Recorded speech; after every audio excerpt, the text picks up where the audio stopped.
He who does not listen to counsel does not grow old. Hello, invisible friends. I am Logo, and I want to share with you the logical steps we can take if we have a major disease and some tips to face it while still attending to the treatments and recommendations of your doctors. Repetition makes practice, and practice can become a habit for better or worse. Let's remember the main nutrients we get from a balanced diet. Here is a list of the 10 most important minerals for the human body, although not necessarily in a specific order of importance, as they are all crucial for different bodily functions. Calcium, essential for bone growth and strength. Iron, provides the nutrients necessary for the formation of red blood cells. Phosphorus, important for the formation of bones and teeth. Magnesium, involved in numerous chemical reactions in the body. Iodine, necessary for the production of thyroid hormones. Zinc, essential for the immune system and wound healing. Sodium, regulates fluid balance and blood pressure. Potassium, helps regulate muscle and nerve function. Chlorine, participates in the balance of fluids in the body. Sulfur, essential for the production of proteins. Don't forget, these minerals should be consumed in balanced amounts, as an imbalance in their concentration levels can lead to diseases. Essential amino acids are fundamental to human life. They are the building blocks of proteins. Although humans are made of around 250,000 different proteins, these are made up of only 20 amino acids. Our body can make 11 of them. The other 9 are the so-called essential amino acids, since we must eat them because we do not produce them. These 9 essential amino acids are histidine, isoleucine, leucine, lysine, methionine, phenylalanine, threonine, tryptophan, valine. These amino acids cannot be synthesized in our body, so we have to get them in food. The benefits of covering the recommended amount of these compounds range from improving muscle recovery processes, achieving hormonal balance, to combating sleep disorders.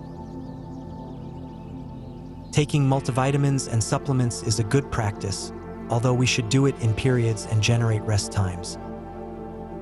These periods of intermittency in taking and not taking multivitamins and supplements are important, since we must be able to produce our resources through food, and we must not be conditioned to these synthetic drugs. A recommended food supplement is spirulina and chlorella. Spirulina and chlorella are very simple algae that contain the amino acids we need to create our proteins, help create our nitric oxide, which protects neural networks, the immune system, and the regenerative and anti-inflammatory properties. In addition to the amounts of vitamin C and beta-carotene, chlorella contains omega-3s and a type of fiber called beta-glucan, which provide anti-inflammatory and immune properties. It has very powerful capabilities to encapsulate heavy metals and thus be able to eliminate them. Arginine, potassium, magnesium, and omega-3, which help relax artery walls and prevent inflammation in blood vessels. It promotes decreased sugar absorption and improves insulin resistance. Spirulina is taken in the mornings as it increases vitality, and chlorella is consumed in the evening as it has many restorative and regenerative properties. Adequate body hydration is nothing more than adequate intracellular hydration, and our cells are like balloons containing their organelles. Water is essential since all these structures are suspended in the fluids that are in turn the means of transport of your waste and food. Taking care of our microbiota is a duty. We depend on its balance to have ours. And without our balance, there is no balance of those billions of beings, so we have a life codependent on our own biosystem. Eating fresh green vegetables is extremely important for producing nitric oxide. Our hygiene must be properly appropriate without having to sterilize our biosystem, as it causes aging in our skin or, in the case of oral hygiene, causes more severe and chronic disorders. Flossing to remove debris between your teeth and keep sugars out of your mouth is the cornerstone of oral health. Remember not to sterilize your mouth or use fluoride, as fluoride is a neurotoxin. There is a taboo and elementary topic of hygiene that is not talked about much, and that is that a large part of the population does not clean their butt with water after going to defecate. Although this outside the home can be understood for practical and sanitary issues, cleaning yourself with paper isn't the best practice after all. It's easy to understand. Let's imagine that we did maintenance work on our car. Do you think it's the right thing to do to use paper only? Does that make sense? I don't think everyone will say you should use soap and water and then dry your hands. The most convenient way would be to wash with water and then dry with paper. As general culture in Japan is a custom, there is no mystery. My yoga teacher used to say, "There can be no one happy who doesn't know how to clean their butt." And I mean with respect to the outside. Let's remember that yoga is a discipline that cultivates the mind and body to get out of chaos and use discipline to bring order to it. People who suffer from rhinitis or have excessive nasal mucus can use warm salt water to flush the nasal passages. It is very effective and anti-inflammatory in the area. I remember my grandmother at that time would have been 90 years old. Every time she washed her mouth, she swished water with a little salt in her mouth and expelled the water through her nose. She did it in a very natural way. That impressed me. As a child, I saw it without understanding anything. A long time later, I found out that this is an advanced practice for yoga teachers called the elephant, and it refers to deep nasal cleansing. And I am not surprised to understand later why she lived as an old woman until she was 99 years old without any chronic illness. Swishing with salt water reduces inflammation and helps with oral cleaning for people who are sensitive to strong substances. Although there is always the person who, if it is not something fashionable or is what the media says, doing activities that are functional for thousands of years, they see it as something old-fashioned. And society teaches us to unlearn the basics. For example, I have seen packages of common kitchen salt with an expiration date. The only thing that can deteriorate is the packaging. We can look for technicalities of moisture, bacteria, etc. We seem to love unlearning and lying to ourselves.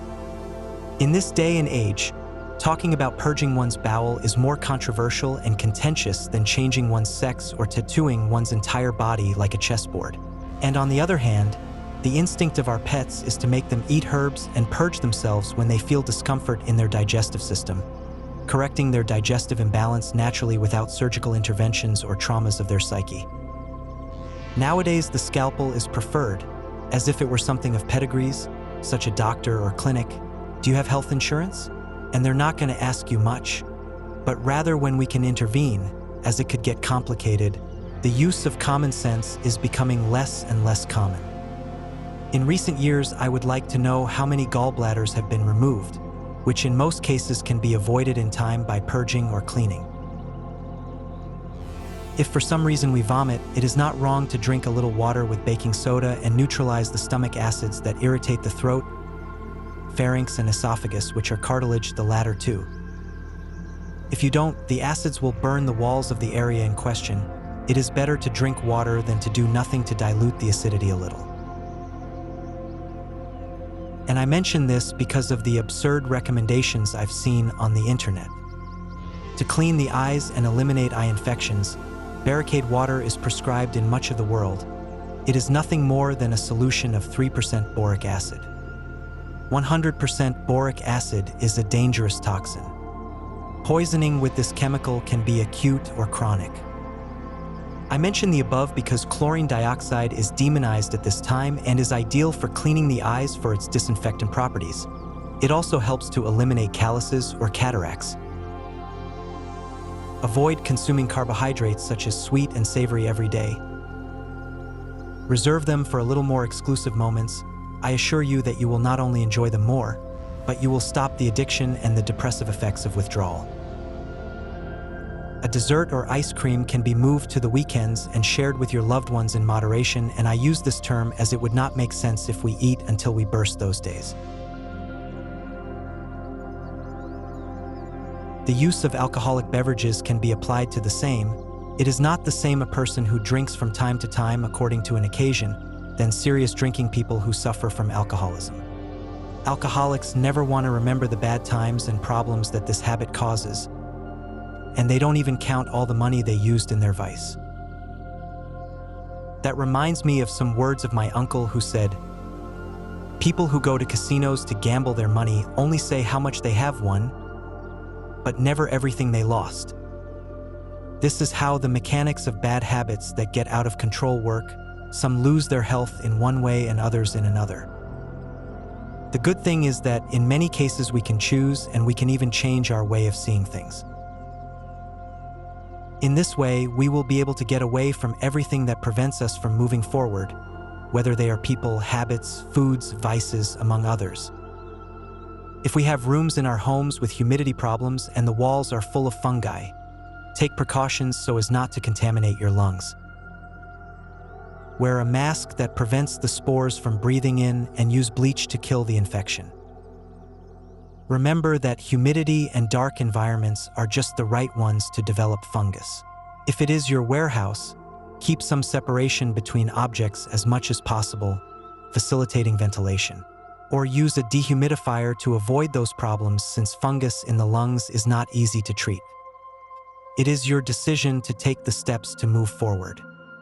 If you liked the video and want to help spread the word, remember to click on the bell and subscribe to receive more information like this.